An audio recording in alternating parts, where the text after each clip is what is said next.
Hello. Sorry. Hello everybody. Welcome back to my YouTube channel. Today we're going to be reviewing the Mess Toys. Okay, let's get the box. Mess Toys, Black Suit Neighbour. The 1/12 scale action figure. We know this isn't Black Suit Neighbour. We know this is Spider-Man, Symbiote Spider-Man, Black Suit Spider-Man, whatever you want to call him. But the box looks pretty nice. You know, it sort of reminds me of Mezco, the way it says 1/12. But we're not here for the box. We're here for this guy. And let's just go into the details first. So details, he has this sculpted on part. It's like the revolted Spider-Man body, but removed all the lines and sculpted on this, and it goes all the way out the back and on the butterfly joints and down here, and all the hands are sculpted with the bits here. And you know, some people find the revolted ugly, I think, because of how greatly articulated it is.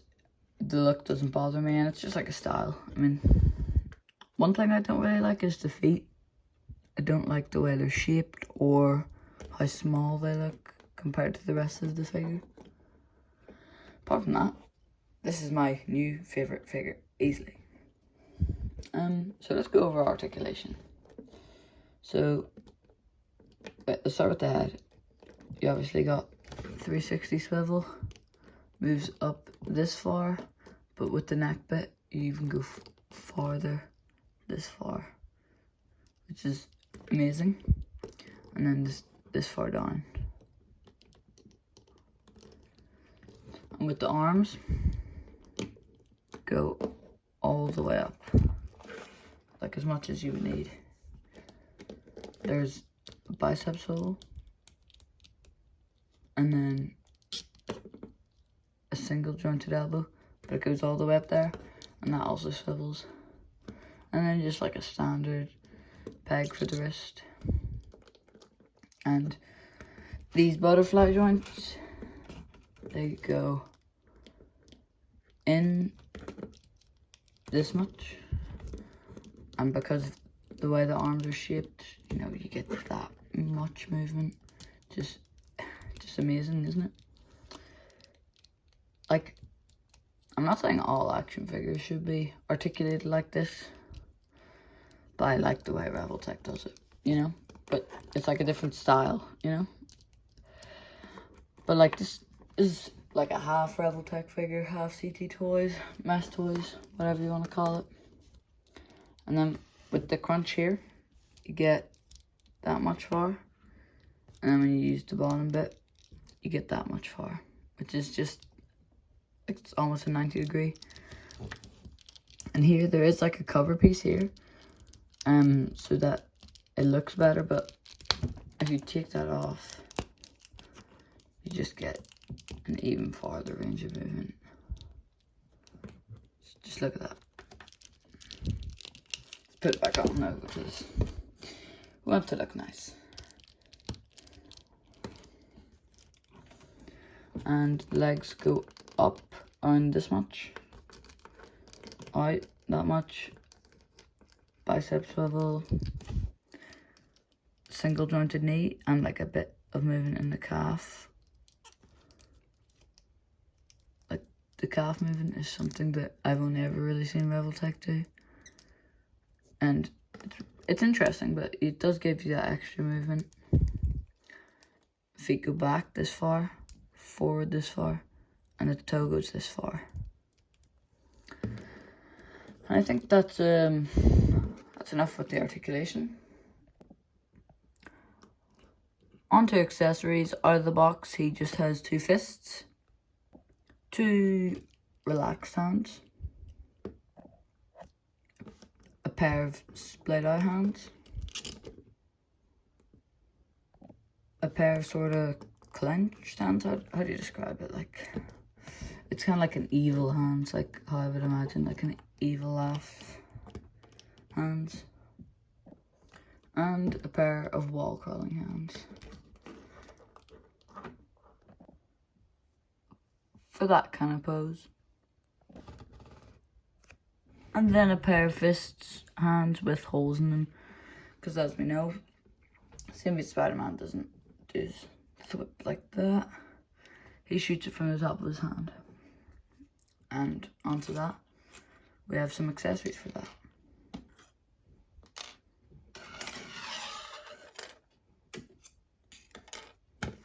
Start with this long one. Right, plug it in on camera. And it's just kind of shooting it out. That, or you could turn it around to have it like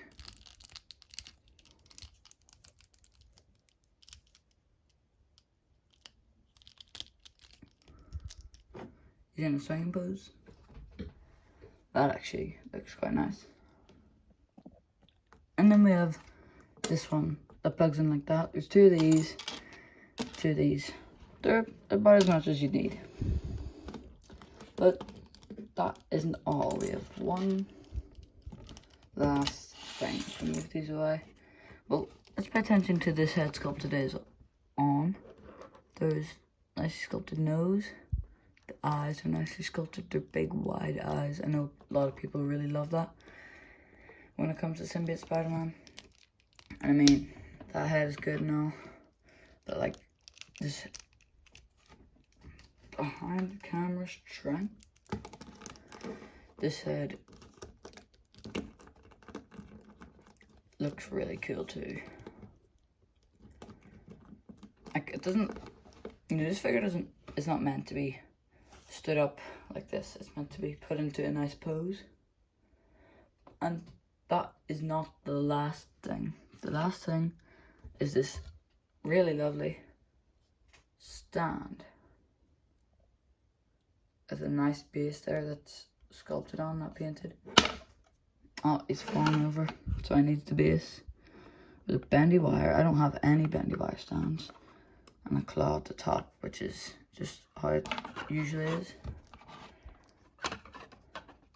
So he can just go in there nice and easily. Let's get on to some size comparisons.